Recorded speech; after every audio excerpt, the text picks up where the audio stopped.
Engines hummed like a steady drumbeat beneath the floor, but their sound was drowned out by the piercing wails of two tiny voices. That seemed to rip the cabin in half. Flight 1982 was only 30 minutes into its journey to San Francisco, and already the air was thick with sighs, complaints, and the strained patience of passengers who had hoped for a quiet first-class experience. Richard Blackwood sat slumped against his leather seat, his designer suit rumpled. His eyes ringed with exhaustion. He looked nothing like the billionaire the papers loved to call a genius, a titan, a visionary. He looked like a man unraveling. In his arms, Lucas thrashed, face red with fury, while Lily arched her small back and screamed until her throat sounded raw.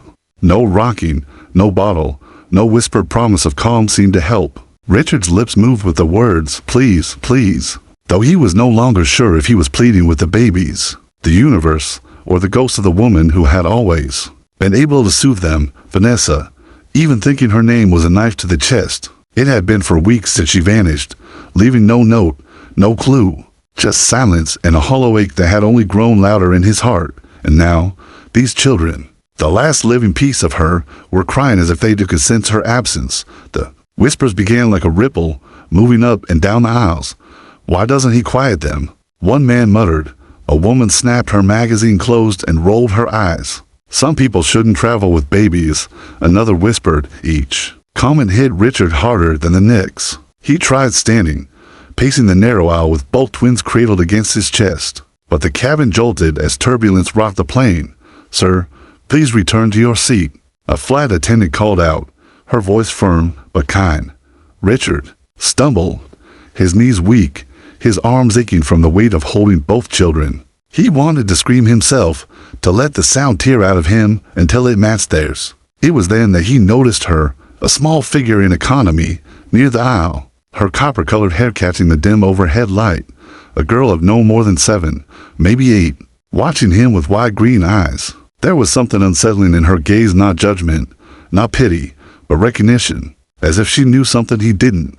Richard blinked, clutching the twins tighter. He tried to move past her, desperate just to walk the babies until the storm inside them eased. But the girl stood, her voice was soft, almost swallowed by the cries. Yet it carried straight to him. "They're crying because they missed their mama's song." Richard froze mid-step, his heart lurching in his chest. He turned toward her slowly, unable to believe what he had heard. The air seemed to go thin. "What did you just say?" His voice was hoarse, breaking under the weight of disbelief. The little girl tilted her head, unbothered by the stares of passengers who now leaned in, curious, irritated, or both. She repeated herself with quiet certainty, "I know the song their mama sang to them." Richard's breath caught. The twins howled louder, as if demanding proof. The plane rocked again, and he staggered, lowering himself into the nearest empty seat, his entire body trembling. The edges of the world felt blurred, unreal. He could not imagine how this stranger, this child, could know of the one thing that belonged only to his wife and their children, the lullaby, the secret word song. In the dark, his arms tightened around the twins, and still their cries did not stop. He stared at the little girl, fear prickling beneath his skin, the questions crashing through him louder than the engines. "Who are you?" he whispered. But the girl only stepped closer, her eyes glinting with something that looked too much like truth. The twins' cries still echoed faintly through the cabin, though quieter now, as if even their tiny lungs had grown tired of the battle. Richard sat frozen, his heart pounding in his chest, his knuckles white where he clutched the armrest. The little girl stood in the aisle, her copper hair brushing her shoulders, her green eyes locked on him with unnerving steadiness. The plane tilted gently as it cut through a patch of turbulence, but she didn't waver. Passengers leaned into the aisle, some with curiosity, some with irritation, all caught in the strange spell that had settled over the scene. "You can't know that song," Richard said finally, his voice shaking. "Nobody knows it, but..." He stopped himself, his throat closed around the words, "But Vanessa." That lullaby had been hers alone, a melody she had invented in whispers during sleepless nights, cradling the twins against her chest when the world seemed impossibly fragile. She had never written it down, never shared it, never sung it for anyone else. It was theirs. And yet this girl, Emma's lips curved into the faintest hint of a smile, though her eyes shimmered with sadness. "I do know it," she said simply, and before Richard could stop her, She stepped closer and held out her arms. "Let me." Every fatherly instinct screamed no. He pulled the twins closer, glaring at the child, though his fear made the expression more plea than threat. "You're a stranger. I don't know you. You can't just—" But then Lucas let out another piercing wail, and Lily's little fist pummeled against his chest, and the weight of exhaustion pressed down on him so hard he felt his ribs might crack. Against all reason, against every logical thought, he hesitated. The girl didn't wait for his permission. She reached out, not to him, but to the babies. Her hand was small, steady, almost unnaturally calm as she touched Lily's clenched fist. The baby hiccuped mid-cry, and then, with a voice so clear it seemed to cut through the cabin's stale air, Emma began to sing, "Starlight, star bright, angels watch you through the night. Close your eyes, drift away. I'll be here come break of day." The effect was instant. The twins still, their bodies softening as the screams bled into silence. Their wet eyes blinked up at the girl, and, in the space of a breath, both of them leaned toward her as if they had always known her. Passengers gasped. A man muttered, "Well, I'll be damned." A woman crossed herself. Even the flight attendant stopped mid-stride, her mouth falling open. Richard's entire body went cold. His lips parted, but no words came. It was like watching a ghost step into his life and pick up where Vanessa had left off. He sank back into the seat, trembling, as if his mind were collapsing under the weight of what he was seeing.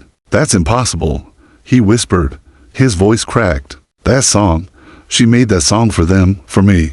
How could you?" Emma looked at him then, and for a heartbeat, he thought he saw Vanessa in those green eyes, a reflection of the woman who had been ripped away. "Because she sang it to me too," Emma said softly. The plane jolted through another patch of turbulence, and somewhere in the back, a baby cried, though it was not his. But Richard barely heard it. He was staring at the little girl who had just dismantled everything he thought he knew about loss and memory. The flight attendant stepped forward, kneeling beside them. "Sir, is everything all right here?" Her gaze darted from the now silent twins to the girl, who stood with eerie calm. Do you know her?" Richard shook his head slowly. His voice was rough when it finally emerged. "No, I've never seen her before in my life." But even as he said it, his chest tightened, because some part of him, some instinct too deep for logic to bury, whispered that this girl was tied to him and Vanessa in ways he didn't yet understand. Emma looked away, her eyes drifting toward the window where clouds stretched endlessly. Beyond the glass, her voice was barely a whisper, but it carried in the hush of the cabin. "Your wife, she's not gone. She saved me, and I think she needs you." Richard's breath stopped. He stared at her, words caught in his throat. The world tilting as though the plane had dropped out of the sky. Passengers looked on in stunned silence, their irritation long forgotten, as the billionaire father sat frozen, holding his twins, staring at a child who had just cracked open the mystery of his life with a single sentence. The cabin lights flickered, and the plane surged forward through the night, carrying with it not just a father and his children, but a secret that could unravel everything. The flight should have felt like it lasted hours, but to Richard it passed in a blur of trembling silence, of twin breaths pressed against his chest, of a little girl's voice echoing in his ears long after she had stopped singing. When the captain announced an emergency landing in Denver due to unwell passengers and weather concerns, Richard hardly reacted. He was still staring at Emma as if she were a riddle he had no power to solve. The landing itself was rough. Wheels scraped against asphalt with a bone-jarring thud. Oxygen masks rattled in their compartments, and the cabin erupted with gasps and nervous prayers. Richard braced himself, shielding the twins instinctively. Emma sat strapped into rows behind him, calm as stone, her green eyes fixed on the darkened runway lights beyond the window. When the plane finally rolled to a stop, relief swept through the passengers, but Richard felt no relief, only a tightening coil of dread. Police, paramedics, and airline security crowded the jet bridge when the doors opened. Richard was escorted off the plane first, his name whispered by passengers as though it were part of the turbulence itself. Richard Blackwood, the billionaire, the genius, the widower with the missing wife. Cameras flashed even here, inside the airport. Someone leaked his presence before the wheels even touched down. In a small room near security, he sat hunched over, the twins finally asleep in a double carrier on the table beside him. His face, pale and haggard, looked nothing like the sharp profile that adorned magazine covers. Detective Morgan, a broad man with a lined face and weary eyes, sat across from him with a file open on the table. Beside them, a woman from Child Services kept Emma in sight as the girl quietly colored in a notebook, her tiny shoulders straight as if she knew the entire world was watching. "Mr. Blackwood," the detective began, voice low, "I need you to walk me through this again. Your wife disappeared 4 weeks ago. Security footage shows her leaving your home at 2 a.m. Her car was later found abandoned in Golden Gate Park, and now this little girl claims to know her lullaby, word for word." Richard pressed a hand to his forehead.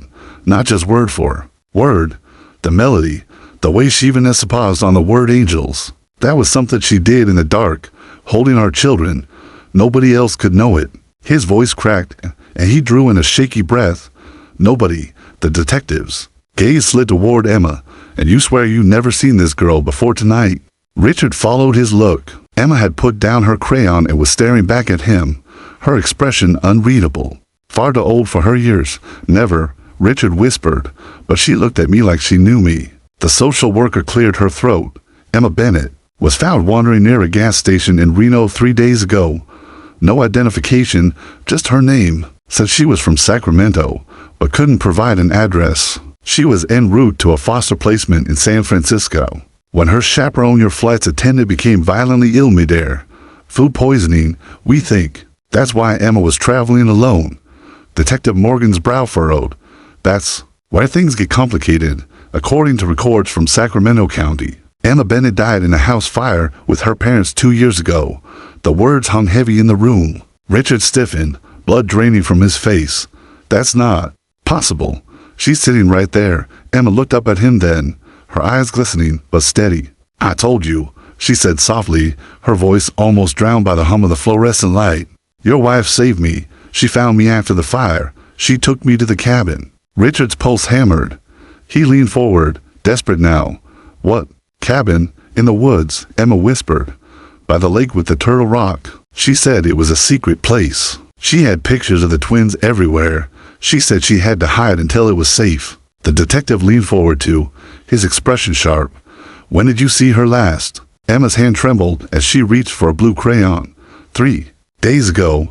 She told me to find help, to find you. She said the bad men were coming." The words bad men curdled in Richard's stomach like poison. He gripped the edge of the table. "Did she say who?" Emma hesitated, then shook her head. "She said they worked for the man with the snake tattoo, the man who wanted her research." A silence fell over the room, broken only by the soft breathing of the sleeping twins. Richard's eyes went wide. His wife's partner, Vincent Drake, the man whose ambition had always smelled like rot. He had a serpent tattoo curling up his arm, from wrist to elbow. "God," Richard whispered, his throat tight. She was right. Vanessa said if the formula worked, if it really helped, they'd do anything to take it. He looked at the detective, his eyes burning with a mix of fear and fury. "Drake. She's talking about Drake." Detective Morgan scribbled a note, but his eyes flicked toward Emma again, uneasy. "Mr. Blackwood, this is beyond unusual. You understand what you're asking me to believe." Richard didn't care how impossible it sounded. His wife was alive. Emma had seen her. The cabin by the lake, the family property at Lake Tahoe. Sold years ago, yes, but still there, still reachable. His phone buzzed suddenly, the screen lighting up with an unknown number. His hand shook as he lifted it. "Hello."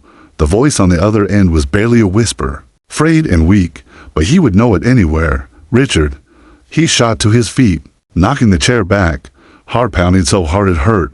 "Vanessa? Vanessa? Where are you?" "Don't trust Drake," the voice rasped. "The formula works too well. They'll do anything." Static, a gasp, then the line went dead. Richard stood frozen, phone limp in his hand, eyes locked on Emma. The girl's face was pale, her expression strangely calm. "She called you, didn't she?" she asked. He nodded slowly, unable to form words. "I told you," Emma whispered, her green eyes filling with tears. "She's in trouble, and she needs us." The drive to Lake Tahoe should have taken 4 hours, but to Richard it felt like 4 lifetimes compressed into a single stretch of asphalt. Denver had been chaos, police reports, flashing cameras, Emma's words replaying like a broken record in his mind. "She's in the cabin. She said bad men are coming." Every mile closer to Tahoe, his grip on the steering wheel tightened, his knuckles bone white in the dark. The twins slept in their car seats in the back, their small breaths like fragile anchors tethering him to reality. Emma sat beside them, her green eyes fixed out the window, her copper hair catching the flicker of passing headlights. She didn't fidget, didn't ask for food or water. She just stared into the night as if she could see through it. Richard's mind churned with images of Vanessa the last night he saw her. The grainy security footage of her leaving at 2 a.m., the cruel discovery of her abandoned car, and then Emma's voice, calm and haunting. She saved me. She sang me the song. She told me to find you. He wanted to believe. God, he wanted to believe.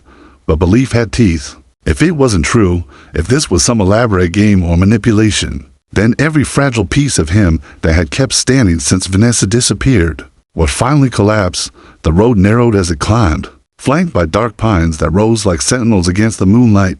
Snow lingered in patches along the shoulders, glittering faintly. When the car crested the final ridge, the lake appeared below, vast, silent, and silver under the stars. And there, tucked among the trees at its edge, was a structure that shouldn't have been there.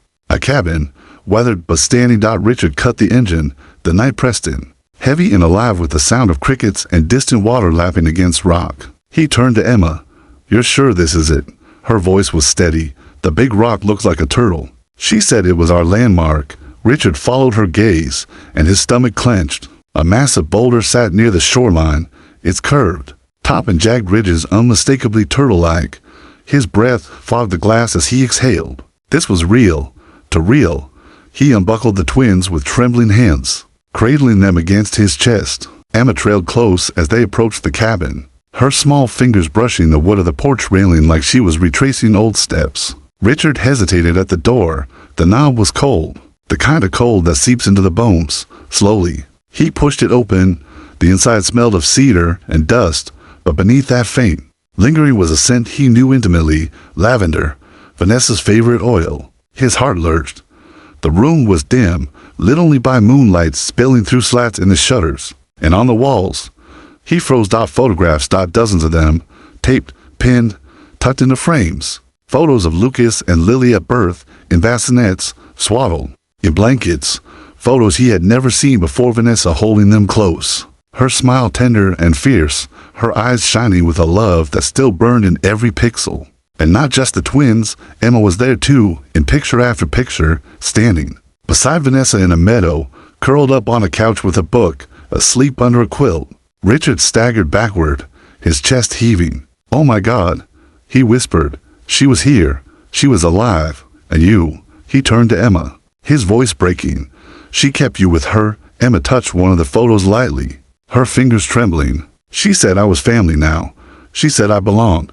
Tears burned behind Richard's eyes. He wanted to collapse, to let the grief and relief wash over him until nothing remained. But then he saw the desk, papers scattered across it, notebooks filled with equations and chemical sketches, stacks of medical charts, Vanessa's research, and beside them, a phone screen cracked, but the last message half-typed, unsent. "They know." Drake found the words in it in a jagged line of static pixels. Richard's blood ran cold. He picked up the notebook on top, his hands shaking. Inside were formulas he couldn't begin to understand, annotated with Vanessa's neat handwriting. One line was circled again and again, memory restoration within 72 hours. The twins stirred in his arms, and Emma leaned closer, her face pale. She said it was dangerous. Emma whispered that it could change everything. That's why they wanted it. Richard swallowed hard. He had built companies worth billions, created technologies that reshaped industries, but nothing in his life felt as big as what Vanessa had been working on here in secret. Something that could rewrite human memory, bring back what disease had stolen, a cure for Alzheimer's. The floorboards creaked suddenly. Richard whipped around, heart slamming against his ribs. The front door was still ajar, moonlight spilling across the threshold, and in that silver slice of light, a shadow moved, slow, deliberate. Emma gasped, pressing close to him. "They're here." Richard's entire body went rigid. He tucked the twins tighter, his eyes darting across the cabin for something, anything he could use. His gaze fell on the fireplace poker leaning against the hearth. He grabbed it, the metal cool and heavy in his grip. Outside, gravel crunched beneath boots. Low voices murmured, too faint to catch words, but sharp enough to cut the silence. Richard pressed his back against the wall, every muscle taut. Emma stood beside him, her small hand reaching for his free one, her eyes wide but unflinching. For the first time since Vanessa vanished, Richard felt the heat of purpose ignite in his chest. He wasn't just a father anymore, or a widower, or a broken man clawing at the edges of despair. He was a protector standing between his children, all three of them now. And the darkness clawing its way through the trees. The doorknob turned, and the cabin held its breath. The doorknob twisted with a metallic scrape, and Richard felt every nerve in his body go electric. He tightened his grip on the fireplace poker, his other arm cradling Lucas and Lily against his chest. Emma pressed herself against his side, her copper hair falling into her wide green eyes. But her face held no tears, only that same strange calm, like she had been waiting for this moment. The door creaked open. A gust of cold air carried in the scent of pine, earth, and something else, cigarette smoke, sharp and bitter. Two men stepped inside, their heavy boots clattering against the wood floor. Both wore dark jackets, their faces hard with the expression of men who did not fear the law. One had a shaved head and carried a flashlight in one hand, a pistol in the other. The second man, taller, leaner, scanned the room with practiced ease, his left forearm exposed despite the chill. A tattoo of a coiled serpent gleamed under the moonlight. Richard's heart dropped into his stomach. The snake tattoo. Emma had not been lying. These were Drake's men.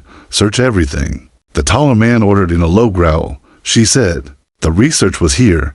They hadn't noticed him yet, crouched in the shadows beside the fireplace. Richard's mind raced. He had the twins, Emma. No weapons but the poker. No time to think, only time to act.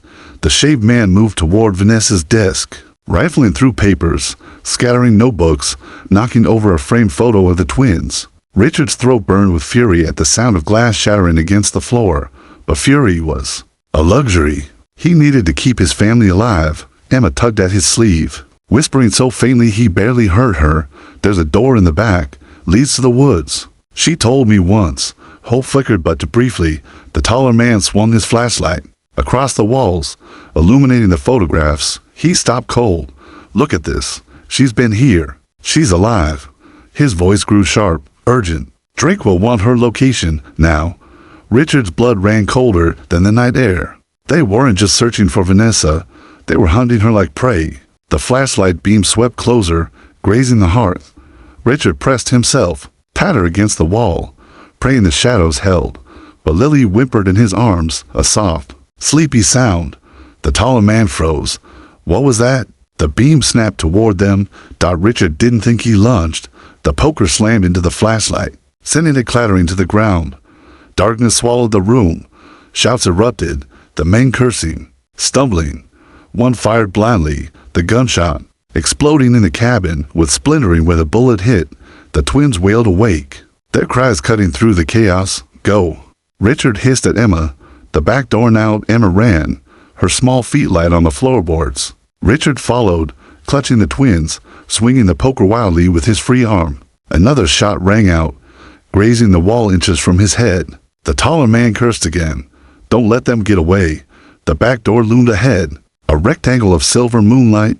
Emma threw it open, the hinges shrieking. Cold night air rushed in.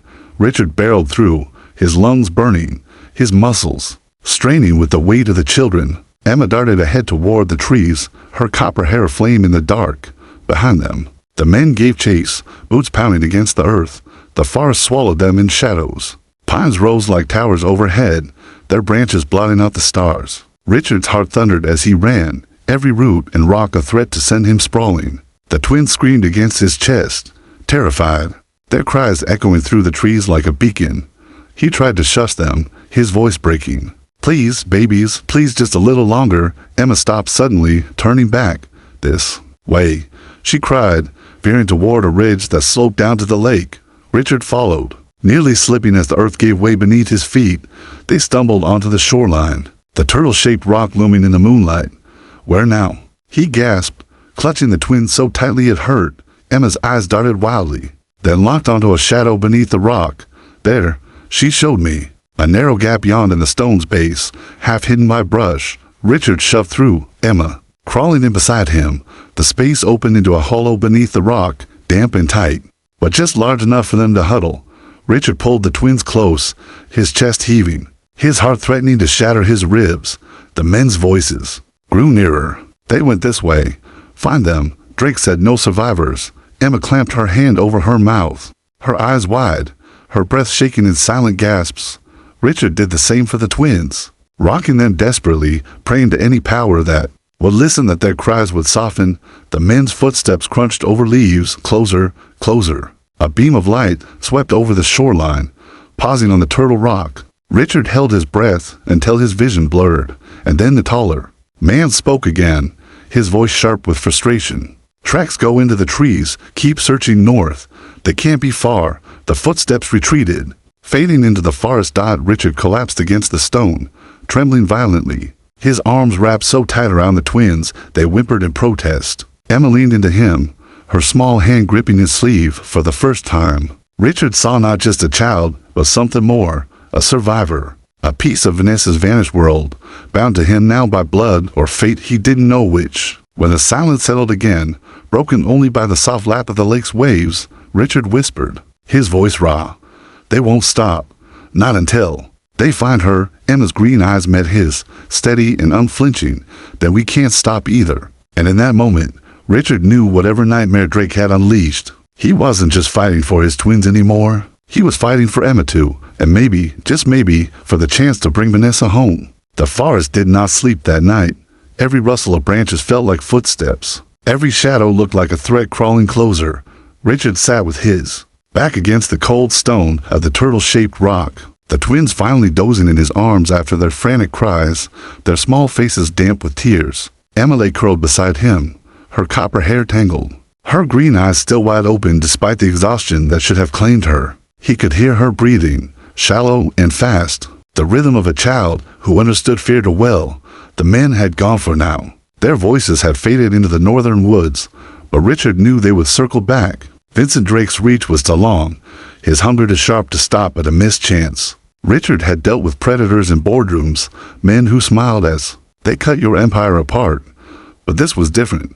These men carried guns, not pens, and the prize they hunted wasn't shares or patents. It was Vanessa, his wife, the woman who, if Emma's words were true, was still alive. When the twins finally stirred with hunger, Richard made the impossible choice. He couldn't stay hidden under the rock all night. They needed warmth, food, safety. The cabin, though compromised, might still hold what they needed, and if Vanessa had left any clues behind, any proof that could explain Emma's presence, they would be inside those cedar walls. By the time the first pale streaks of dawn broke across the lake, he led Emma and the twins back toward the cabin. His nerves screamed with every step, expecting a gunshot to rip through the silence, but none came. When the cabin came into view, it looked almost innocent in the morning light, its roof dusted with frost, smoke still faintly rising from the chimney as if Vanessa had only stepped out for a walk. Inside, the chaos from the night before was frozen in place, paper scattered, a chair overturned, a broken photograph frame glinting on the floor. Richard's chest clenched as he bent to pick it up. The glass sliced his palm, but he didn't notice. His eyes were on the picture inside. Vanessa, holding the twins as newborns, and beside her, Emma, not just standing there awkwardly, but smiling, her small hand tucked into Vanessa's as though she belonged. Richard's breath came hard. This can't be. Emma stepped closer, her bare feet soundless on the wood. "She told me I was family." Richard turned sharply. How could you be family? "We never, Vanessa, never." His voice cracked under the weight of questions. He was afraid to finish. On the desk lay a lockbox. It was scorched at the edges as if someone had tried to burn it. Richard pried it open with trembling hands. Inside were documents, sealed envelopes, and a stack of medical files. He flipped one open, his eyes racing over the words until they blurred. DNA analysis, birth records, a name repeated again and again, Emma Bennett. One report stopped him cold. Patient, Emma Bennett, biological mother, Vanessa Blackwood, biological father. Anon Richard's knees nearly buckled. He clutched the edge of the desk, the paper crumpling in his fist. The room tilted. His world tilted. Vanessa had another child, a daughter he never knew. He turned slowly to Emma. She stood with her head bowed, her small shoulders trembling. But when she looked up, her eyes were steady, almost defiant. She told me not to tell you. Not yet. She said you'd be angry. She said you wouldn't understand. Richard's chest heaved. His mind screamed betrayal, lies. How could she? But beneath the rage was something else, pain, not because Vanessa had kept a secret, but because she must have been desperate enough to hide it, and because the child standing before him was not just some stranger. Tangled in their tragedy, she was blood, Vanessa's blood. Emma took a step closer. She loved you. She never stopped loving you. She was scared. Before Richard could respond, the sound of an engine growled in the distance, tires crunching on gravel. He froze, his hand tightening around the poker still clutched from the night before. Emma darted to the window, peering through the slats. A black SUV rolled slowly down the narrow path, its tinted windows reflecting the morning light. Another followed behind it. Richard's throat went dry. Drake's men had returned, and this time they had brought more. Emma turned to him, her face pale, but resolute. They won't stop. Not until they have her. Not until they have all of us. Richard's mind raced. He couldn't fight them all, not with 2 babies and a 7-year-old girl. But he could run. And as his gaze swept back to the documents on the desk, the DNA tests, Vanessa's scribbled notes, he realized something else. Vanessa had hidden Emma, not just out of fear. She had hidden her because Emma herself was the key, the research, the formula. Everything Vanessa had built, it wasn't just written on those papers. It was living in Emma's blood. The SUV stopped outside. Doors slammed. Voices barked orders. Richard gathered the twins, slinging the bag of documents over his shoulder. He grabbed Emma's hand, gripping it tight. His voice was hoarse, but steady. We run now. As the first men reached the porch, Richard shoved open the back door. The morning air hit his face, sharp and cold, carrying the smell of pine and smoke. Emma clutched his hand. The twins whimpered against his chest, and together they vanished into the forest once more. Behind them, the cabin door burst open, and a voice Richard recognized even after years slithered through the air like poison. Blackwood. Vincent Drake called. You can't hide forever. She belongs to me. Emma's grip tightened, and her whisper cut through Richard's fear. He doesn't just want her. He wants me. And for the first time, Richard understood the full truth. This was not just a fight to find Vanessa. It was a war to protect the child she had left behind, a child who might carry the secret to changing the world. The forest swallowed them whole, but Richard knew it couldn't protect them forever. The morning light stretched thin across the trees, but the shadows moved with them. Drake's men, armed and merciless, fanning out in search of their prey. Richard's lungs burned with every breath, his muscles screaming as he carried the twins close, their little hearts hammering against his chest. Emma ran at his side, her hand locked tightly in his, her small frame moving with impossible determination. She didn't stumble, didn't cry. Her eyes were fierce, like someone who had carried secrets too heavy for a child. The sound of boots and shouted orders chased them through the pines. Richard ducked low, pulling Emma behind a fallen tree. He pressed a finger to his lips, urging silence. The twins whimpered softly, and his heart seized. But Emma leaned close to them, whispering a melody under her breath, a lullaby. Miraculously, their cries quieted, as if Vanessa herself were there, soothing them through Emma's voice. Richard stared at her, shaken all over again. She was more than just a child caught in the storm. She was the storm's key. Gunmetal glinted through the branches. The men were close, too close. Richard scanned the forest desperately until his eyes caught a glimmer of water. The lake. If they could reach it, there might be boats, or at least a chance to throw off the pursuit. He tightened his grip on Emma's hand. This way, he whispered. They sprinted again, branches whipping against their faces, mud clinging to their shoes. Richard's chest heaved with the effort, but adrenaline drove him forward. When they broke through the tree line, the lake spread out before them like a silver mirror, the Turtle Rock looming to their left. Relief flickered, but it died instantly at the sight of a figure waiting on the shore. Vincent Drake. Tall, lean, his dark coat rippling in the breeze. The serpent had a winding up his arm like a living brand. His eyes gleamed with hunger. His lips curled in a smile that didn't reach them. Behind him, more men emerged from the woods, encircling the shoreline like wolves. Richard, Drake called, his voice smooth and venomous. Always the fighter. I should admire that, but you're out of your depth. He lifted his hand, gesturing toward Emma. Bring me the girl. You and your twins can walk away. Richard's stomach clenched. She's not yours to take. Drake's smile widened. You don't even know who she is, do you? Vanessa kept her secrets well. She thought she could outsmart me, hide her research in flesh and blood. But I see now her legacy isn't in papers or formulas. It's in that child, Emma's. Grip tightened on Richard's hand. Her voice shook, but it carried strength. I'm not yours.